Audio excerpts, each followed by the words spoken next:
நீங்கள் அசிஸ்டன்ட் டைரக்டராக ஒர்க் பண்ணியிருக்கீங்க.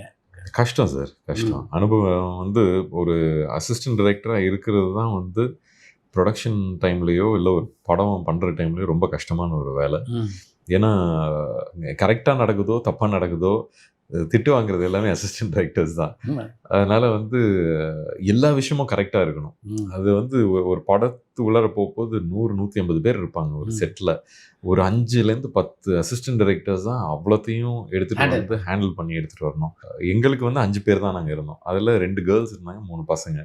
இந்த 3 பசங்களுக்கு தான் எக்ஸ்ட்ரா இந்த ஓடி இது பண்ணுறதுலாம். இந்த நம்ம கேர்ள்ஸுக்கு வந்து பொதுவாக கேமரா சைட்லேயோ காஸ்டியூம் அந்த மாதிரி விட்டுருவோம்.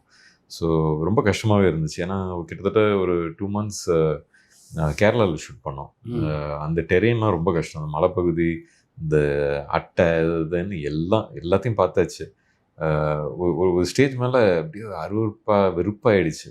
என்னடா அது இவ்வளோ கஷ்டமாக இருக்கே ஒரு படம் பண்ணுறதுக்கு.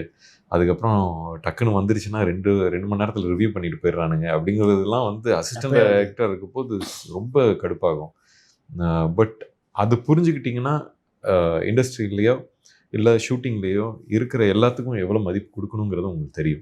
எல்லாருக்கும் மதிப்பு கொடுக்கணுங்கிறது தான் உண்மை. அது அசிஸ்டன்ட் டைரக்டர்லேருந்து எல்லாமே கற்றுக்கலாம். மேம்படுத்தப்பட்ட சமூக பொருளாதார வளர்ச்சியை அடைய மக்களுக்கு வழிகாட்டுவதே மக்கள் நீதி மையத்தின் முதன்மை பணி.